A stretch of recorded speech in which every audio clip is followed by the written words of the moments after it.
السلام عليكم أصدقائي، مرحبا بكم في قصة اليوم. قصة اللي مفجعة، قصة قاتل بالتسلسل. القصة ديالنا ديال اليوم غنبداوها من مدينة الدار البيضاء. واحد الكار كان شاد الطريق من الدار البيضاء، من محطة ولاد زيان، المحطة ديال الكيران اللي في قنيطرة. كما كتعرفوا حنا في المغرب كامل، الكار ملي كيخرج من شي مدينة وكيكون غادي لشي مدينة واحدة أخرى كيبقى غادي وكيوقف، الناس كيطلعوا وكيهبطوا. كاين اللي كينزل في المدينة اللي تابعة الدار البيضاء، كاين اللي كينزل في اللي من بعدها، وغادي هكاك حتى كيوصل الكار لذاك النقطة ديال النهاية ديالو. واحد النهار الكار انطلق من محطة ولاد زيان وغادي لقنيطرة. غادي الكار، الناس كتنزل وكتهبط حتى ما بقى الكار والو باش يوصل لمدينة قنيطرة. تقريبا بقات واحد 50 كيلومتر باش يوصل لمدينة قنيطرة. كيطلع واحد السيد هو ومراتو، كيلقاو الكار كله عامر الا واحد البلاصه اللي خاويه، وتحت من ديك البلاصه بان ليهم واحد القفه ديال الدوم محطوطه تماك. وانتم كما كتعرفوا الكيران ديالنا اللي كيكون باغي يشد شي بلاصه كيحط عليها شي صاك ولا كيحط شي كرتونه ولا كيحط شي حاجه باش حتى شي واحد ما يقرب ليها. داك السيد هو ومراتو ملي بان ليهم داك الصاك عيطوا للكريسون، قالوا له خويا ما كاينش فين غنجلسوا، وبلاصه واحده اللي خاويه هي جالس فيها شي واحد، ها هو حاط واحد القفه هنايا تحت من الكرسي. الكريسون استغرب لان حتى شي واحد ما جالس تما، وديك القفه محطوطه تحت من داك الكرسي. قال لهم لا، راه ما جالس حتى شي واحد، هادي راه غير نساها شي واحد، انا غنحيد عليكم غنهبطها تحت يسول فيها شي واحد. فعلا داك الشيء اللي كان. الكريسون خدا ديك القفه وهبطها لذاك الصندوق اللي كيكونوا فيه الامتعه ديال الركاب، الصندوق اللي كيكون تحت من الكار. هبطها حطها تما، سد عليها، والناس جلسوا في بلاصتهم عادي. جلسات السيده تماك وبقى السيد حتى شاف له الكريسون بلاصه واحده اخرى حداها وجلس حتى هو فيها. نتوما كتعرفوا الكريسونات كيفاش كتكون الخدمه ديالهم، كتكون الحيحه، كيكون الغواس، انا نجلس هنا هذا يجلس هنا. المهم كيبقى الكريسون حتى كيدبر لك في شي بلاصه وكتجلس فيها. داكشي اللي كان. الكار كمل الطريق ديالو لمدينه القنيطره، وصل الكار، نزلوا الركاب كاملين. الكار كيبقى في المحطه حتى الغد ليه، وكيدير عاوتاني الديبار من قنيطره للدار البيضاء. داك الكريسون ديال الكار كتعرف كيكون خدام شي حد في شي مدينه واحده اخرى، راه ما كيكون عنده فين ينعس. في الغالب الكريسون راه كينعس في الكار حتى للصباح. فعلا داكشي اللي كان. بقى داك الكريسون حتى ملي وصلت الوقيته ديال النعاس ديالو، هو يطلع للكار، مشى لديك البلاصه اللي كينعس فيها اللور وتكا باش ينعس. ولكن اللي غريب ان الكريسون ملي تكا تيشم واحد الريحه اللي خايبه بزاف، ما خلاتوش ينعس، برزطاتو. بدا كيشم في ديك الريحه منين جايه وتبعها حتى هبط للصندوق ديال الامتعه اللي كاين في الكار لتحت. هو يتفكر ديك القفه اللي كان هبط لتحت باش يخليها تما حتى يسولوا فيها مواليها. جبد ديك القفه هي اللي كاينه مرجعه اللور، بقات على اللور، جبدها.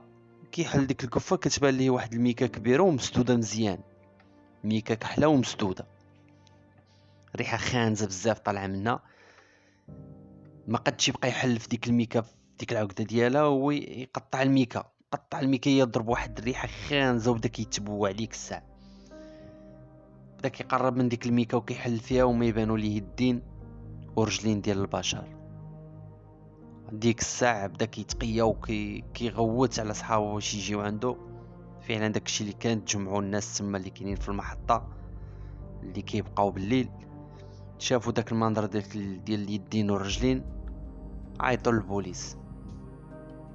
جاو البوليس ديك الساعه، خداو ديك القفه هكا كيما هي، وخداو الاقوال ديال الكريسون وديال الكار، ديال الشيفور ديال الكار. الكريسون كيقول للبوليس انا ديك القفه بانت ليا في النص ديال الطريق ملي قربنا نوصلوا القنيطره. الناس راك عارفين كيهبطوا كيطلعوا للكار، ما يمكنش ليا رد البال انا شكون اللي حطها ولا ما عرفش شكون اللي حطها. بقات ديك القفه ودوك الناس قال لهم غير جلسوا انا غنهبط هاد القفه لتحت حتى يبان مولاها. هادشي اللي طرا. عطى الاقوال ديالو ومشى في حالو. مولكار تاودل بالاقوال ديالو بانه راه ما عارفش، لان الكريسون هو اللي كيكون في ديك الوقيته مسؤول على الركاب. بقاو البوليس كيحقوا، يعني مادام هاد القفه هادي تلقات ملي قربوا يوصلوا القنيطره والكار جاي من كازا، الا وغيكون شي واحد حطها نزل في قنيطره او نزل في شي مدينه واحده اخرى قبل من كازا، او لا جايه من كازا. يعني بزاف ديال الاحتمالات اللي تحطوا. بقاو البوليس كيحقوا، ما وصلوا حتى شي حاجه، خصوصا ان دوك اليدين ما فيهم حتى شي بصمات اللي كتدل على شي واحد انه مرتكب هذه الجريمه. خداو البصمات وتعرفوا على الهويه ديال الضحيه، ولقاوه انه كاين حاضر من مدينه الدار البيضاء. فعلا تصدرات مذكره للامن ديال مدينه الدار البيضاء ومشاو للدار ديال الضحيه. لقاو انه راجل مسن كيسكن مع ولده، عنده واحد لابارتمون في كازا، وداك السيد ما عنده حتى شي نشاط، يعني ما خدام ما حتى شي حاجه غير من الدار للقهوه للجامع. بقاو البوليس كيحقوا ولكن ما وصلوا حتى لشي حاجه، ما عرفوش القاتل نهائيا. ولكن الغريب في الامر ان هاد الجثه هادي تلقى النص ديالها في الدار البيضاء حدا البركاسات ديال الزبل. واحد السيد عيط للبوليس ديال الدار البيضاء كيقول لهم راه واحد الجثه فيها غير الراس والجسد، ما كاين لا يدين لا رجلين، مليوحه حدا البركاسه ديال الزبل. مشاو البوليس شافوها، تيلقاو عنده طعنات كثيره في الظهر، واليدين والرجلين ما كاينينش. البوليس خداو ديك الجثه داوها للمستودع ديال الاموات وعيطوا البوليس ديال القنيطره باش يجيبوا ديك البقيه ديال الجثه اليدين والرجلين. فملي جمعوا الجثه لقاوها فعلا ديال جثه وحده اللي هي ديال داك السيد اللي عايش مع ولده، وما تعرفوش نهائيا على القاتل. ما عنده حتى شي اعداء، ما عنده حتى شي يعني صله بشي واحد اللي غادي يرتكب فيه هذا الجرم هذا. بقات الجريمه غامضه، ما تعرفش اللي قتل. ولكن الغريب في الامر ان بعد مرور اسبوع واحد بالضبط البوليس ديال الدار البيضاء لقاو جثه واحده اخرى مرميه حدا واحد الحاوي ديال الازبال في كازا، وحتى هي اليدين ديالها مقطوعين ومحطوطين حدا مولاها.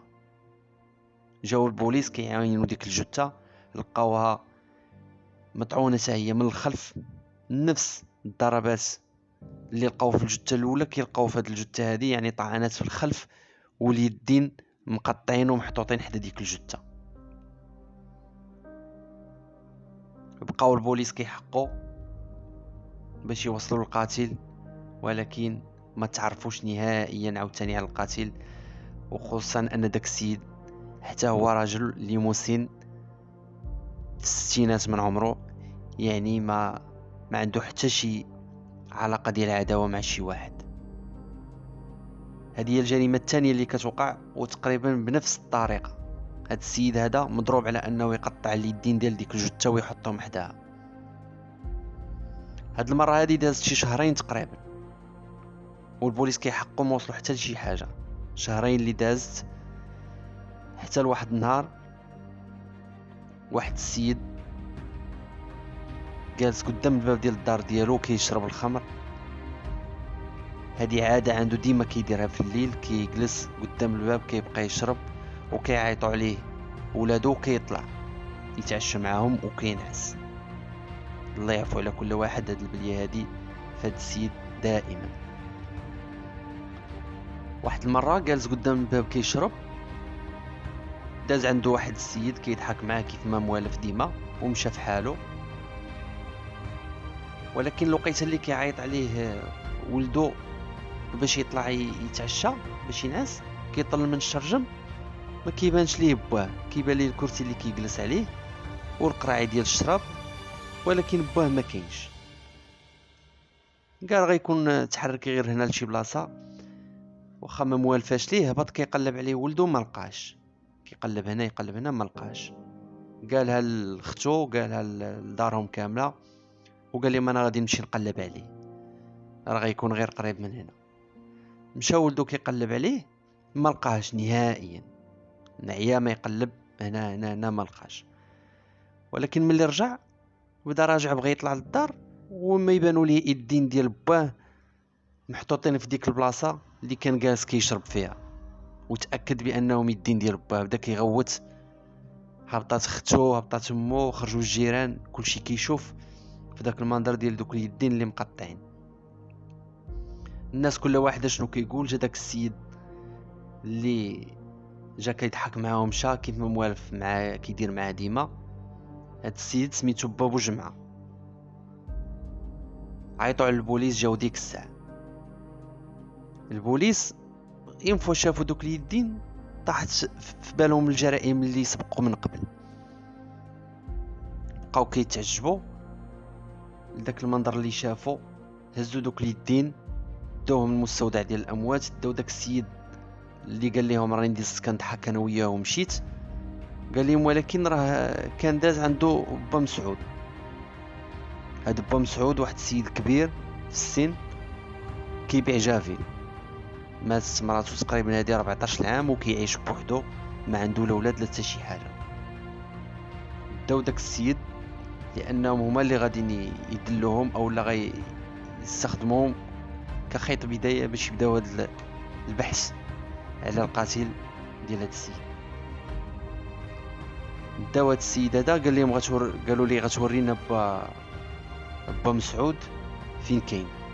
داهم للدار ديالو ما كاينش، مشاو كيقلبوا عليه حتى لقاوه جاي دافع ديك الكروسه ديالو فيها دوك البوديزات ديال جافيل. قالوا لي فين كنتي؟ قال لهم كنت في القهوه. قالوا كنتي في القهوه وانت عندك الكروسه ديالك دافعه ديال جافيل، واش ديما كتمشي بحال هكا للقهوه في هذا الوقت؟ قال لهم لا، غير اليوم تعطلت ومشيت للقهوه بقيت جالس فيها. قالوا لي يلا ورينا القهوه اللي كنتي جالس فيها.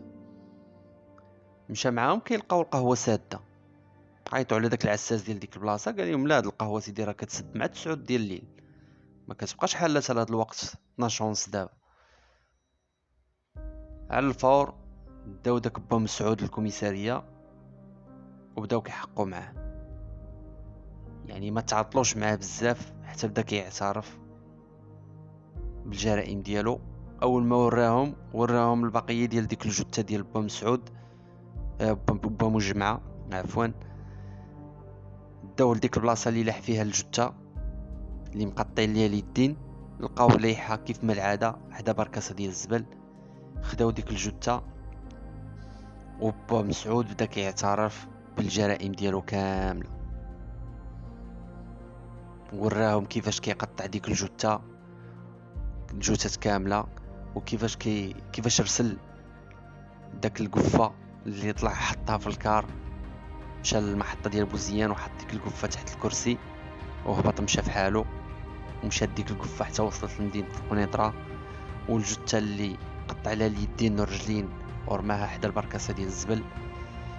فهاد بوجمعه عايش بوحدو ما عنده حتى مشكل، ولكن الغريزه اللي فيه هي ديال القتل، خصو يقتل، خصو يتلدد بالقطيع ديال دوك اليدين. يعني حاله نفسيه كتجي بزاف ديال الناس، وكنشوفوها خصوصا في الدول اللي متقدمه بحال الامريكان بحال روسيا، يعني عندهم واحد الشغف ديال انه يقتل ويشوف الدم. وهذا با مجمعه كان تيدير نفس الطريقه ديال القتل، وتيستهدف دوك الضحايا اللي كيكونوا تقريبا نفس العمر ديالو. هو تبارك الله كان صحيح، كان كيغدر ديك الجثه ديالو كيضربها من اللور وكيطعنها بنفس السكين اللي كان تيديرو في تحت الكروسه،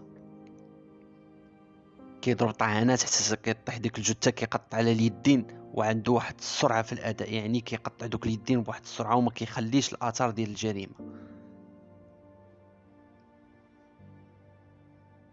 تحكم بوجمعة بالاعدام، بومسعود عفوا بالاعدام، وطبق عليه الاعدام سنه 1990 في نفس الشهر اللي تحكم فيه، في نفس الشهر اللي طبق عليه الاعدام. هذه هي القصه ديال بومسعود وبوجمعة اللي اكتشفت الجريمه على يدو.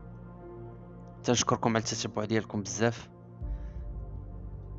وتنتمنى الناس اللي مازال ما مشتركينش في القناه يشتركوا في القناه، وشكرا لكم بزاف. السلام عليكم.